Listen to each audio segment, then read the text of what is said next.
Aquí estamos nuevamente en la rotativa del aire, 1:18 de la tarde. Carlos Villarreal los acompaña hasta las 15 horas por RPP, la voz de todo el Perú. Vamos a saludar ahora al educador y fundador de Learning Factor y director de Estudia.pe, Paul Neira, para hablar acerca de este protocolo que ya se ha presentado para la reanudación de actividades académicas de carácter presencial en las universidades. Señor Neira, ¿cómo está usted? Buenas tardes. Hola Carlos, ¿cómo estás? Buenas tardes. Bueno, importante, lo que se ha planteado en este gobierno es el retorno paulatino a las universidades y también, por supuesto, a los colegios, semipresencialidad. ¿Usted considera que en este momento, con las cifras que tenemos de pandemia, con el nivel de vacunación, estamos en condiciones de establecer un retorno progresivo a las aulas universitarias? Sí, por supuesto, hay que reiterar eso permanentemente, Carlos. No hay ninguna pieza de evidencia científica en el mundo que sostenga que las aulas de cualquier tipo, de cualquier nivel educativo, sea colegios, universidades, institutos, deban permanecer cerradas. Y me parece que si bien lo hemos hecho tarde, porque nos hemos tardado demasiado en el país y los tomadores de decisión todavía han estado midiendo demasiado ciertas cosas que no tenían sentido, hay que aplaudir la intención en este momento de parte de las autoridades de una vuelta a clases con las condiciones que sea progresiva, voluntaria, no en el territorio, que son todas las condiciones de la norma. Y claro, la discusión había estado bien centrada en el tema de los colegios, pero ahora se abre el espacio a la conversación sobre las universidades y me parece además una muy buena decisión que se planteen los protocolos. Hay algunas cosas que puede uno criticar, digamos, de los protocolos. ¿Cómo qué, por ejemplo? No, este tema de la doble mascarilla. Si tú tienes un salón de clase que tiene un número determinado con un aforo específico menor, digamos, al regular, y tienes ventilación cruzada, una sola mascarilla es suficiente para poderte proteger. Evidentemente tienes que mantenerte con la mascarilla puesta. Dos mascarillas en una situación en la que tú has asegurado las condiciones de bioseguridad en el salón de clases, que tenga efectivamente ventilación cruzada, no necesitarías tener dos mascarillas. Pero este es un detalle. Yo saludo la reunión que ha tenido hoy día el ministro de Salud, digamos, con distintos gremios de universidades para ver las posibilidades de esta vuelta a la semipresencialidad o a la presencialidad o a niveles de presencialidad en la educación universitaria en el país, ¿no? ¿Y cuáles han sido los resultados, a su criterio, Paul, para verificar o calificar el retorno a la semipresencialidad en los colegios? No solamente en el área rural, también en el área metropolitana, porque son experiencias que pueden trasladarse, ¿no?, a la adaptación de las clases semipresenciales en las universidades. Sí, mira, de hecho, la capacidad de la universidad para manejar la semipresencialidad o la educación virtual, digamos, en línea, digamos, ha tenido una respuesta mucho más orgánica que lo que ha sucedido en la escuela. Y por múltiples razones. Una de ellas es que hay menos universidades que colegios. Ese es, en primer lugar. La matrícula de universidades es menor, o sea, es decir, 1.800.000 estudiantes versus 8.250.000 en la escuela.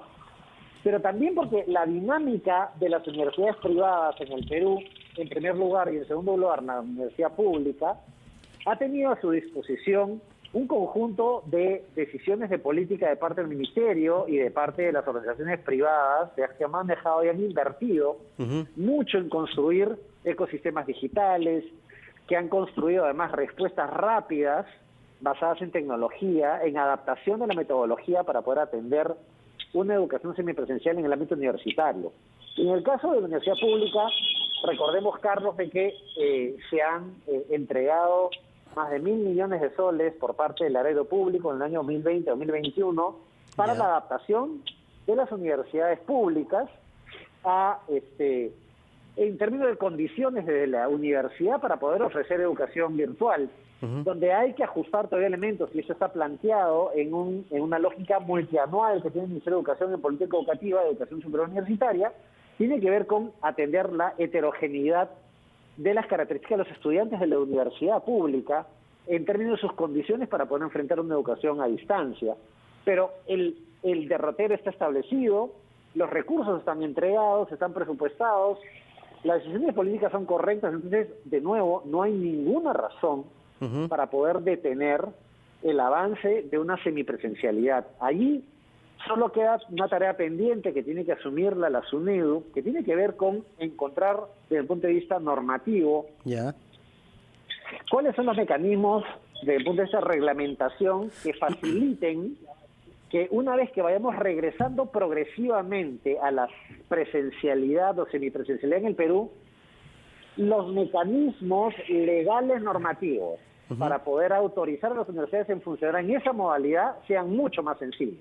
Mira, nosotros nos demoramos 4 años y medio en el país para hacer el proceso de licenciamiento presencial, de la modalidad presencial en las universidades privadas y públicas en el Perú. Hoy en día tenemos que 2 años vamos avanzando en semipresencialidad, entonces ya toca pensar una normativa y una forma de licenciamiento que, basado en la confianza en aquellas universidades que ya pasaron el proceso de licenciamiento, para otorgarle que puedan operar en semipresencialidad y poder facilitar de que todos los estudiantes puedan funcionar con el uso de la tecnología y con toda esta política que te he comentado, y que creo que es la realidad que estamos viviendo y vamos a vivir las próximas décadas. A propósito, Paul, del tema de la SUNEDU, la Superintendencia de Educación Universitaria, ¿usted cree que el objetivo con el cual se había establecido la SUNEDU y además el proceso de licenciamiento ha funcionado? Se lo pregunto porque las iniciativas en el Congreso para, revisar los licenciamientos, reformular el trabajo de la SUNEDU hasta establecer una instancia superior han sido constantes. Entonces, ¿cree usted que ha trabajado de la mejor manera en el tema de licenciamiento y se han alcanzado los objetivos de mejorar la calidad de la educación universitaria? A ver, lo primero que hay que mencionar es que nosotros hoy en día tenemos un sistema universitario en el país mucho más ordenado, con una normativa mucho más clara y con condiciones básicas de calidad que tienen que irse asegurando a lo largo del tiempo, y que en la medida en que eso se solidifique y fortalezca, las condiciones de calidad en general en el sistema educativo van a ir arraigándose en la forma de operar el sistema educativo. Eso no sucedía antes de 2014, ni sucedía antes de la existencia de la SUNEDU. Sin embargo, también es importante mencionar que los intentos por parte de los distintos congresos, digamos, a lo largo del tiempo, por tratar de enmendarle la plana a una labor técnica correcta que ha hecho la SUNEDU, me parece que es un despropósito, y lo vamos a seguir viendo porque las intenciones por ese lado, que atienden siempre intereses particulares y no intereses del bien común, van a seguir apareciendo. Yo creo que hay que fortalecer a la SUNEDU, pero también hay que decirle a la SUNEDU que mire, una vez ordenado el sistema, con un mayor terreno claro y ordenado y homogéneo para todos, poder pedirle a la SUNEDU que piense una adecuación a estos nuevos espacios de formación digital en línea, porque eso es el estándar ya en muchos países del mundo. En su momento, hace 6 años atrás, no era una cosa que teníamos que ponerle tanto énfasis, porque teníamos que ordenar el sistema, poner las reglas claras, empujar una agenda de calidad en la educación superior universitaria. Eso ya se cumplió. Ahora toca un nivel de madurez de parte de la normativa y del regulador, de mirar de cara hacia los próximos 20 años de lo que va a significar la educación superior universitaria para nuestro país como un factor fundamental de desarrollo.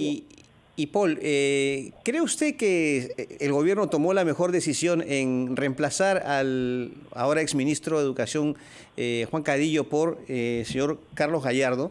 Le pregunto esto porque evidentemente se estaba desarrollando ya toda una política, esto de retorno a la semipresencialidad, entre otros aspectos propios del sector educativo, y también además obviamente por la trayectoria del cual venía precedido el señor Cadillo. Se ha cuestionado mucho la designación del señor Gallardo en el sentido de que antes ha priorizado el tema del sindicalismo, la protesta de los maestros antes que la propia instrucción e inclusive las evaluaciones. Por eso le pregunto, ¿cree usted que ha sido una decisión prudente u oportuna el cambio en el sector educación?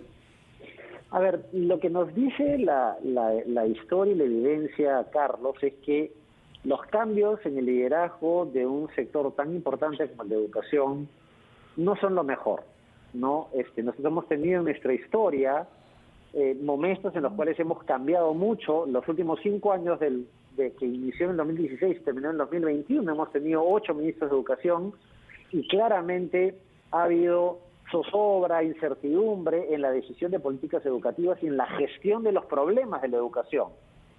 Yo, desde ese punto de vista, no estoy de acuerdo, digamos, independientemente de quién haya estado a cargo de la administración antes del profesor Gallardo, del profesor Cadillo.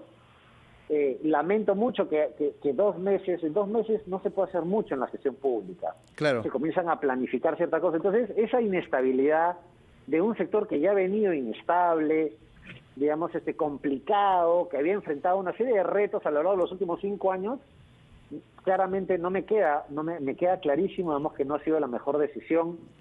Y respecto a la designación del ministro Gallardo, yo creo que él va a tener que enfrentar la crisis educativa de aprendizajes más importante de la historia republicana en nuestro país. Uh-huh. Los niveles de crisis que enfrenta el sector de educación hoy en día, producto de la pandemia, son gigantescos. Y ahí la historia va a tener que juzgar la decisión del ministro Gallardo de elegir si va a elegir un ministerio, una gestión del ministerio, estar al frente del ministerio desde el punto de vista del gestor que resuelve problemas, o de aquel que propone, que empuja, que lidera un sector, digamos, desde el punto de vista del Ministerio de Educación, o va a ser más bien la historia que él ha tenido antes de reivindicación, de lucha Exacto. gremial. Yo creo que él tiene un reto enorme y una decisión que tiene que tomar de cuál va a ser el tono que le va a dar a su gestión ministerial. Y todas esas dudas se van a despejar, Paul, el día en que obviamente se presente el gabinete ante el Congreso para la investidura, en donde se expondrá la política general del gobierno y evidentemente de cada uno de los sectores. Yo le agradezco mucho, Paul, por estar con nosotros esta tarde en la rotativa del aire, como siempre. Muy amable. Gracias a ti, Carlos. Bueno, hemos conversado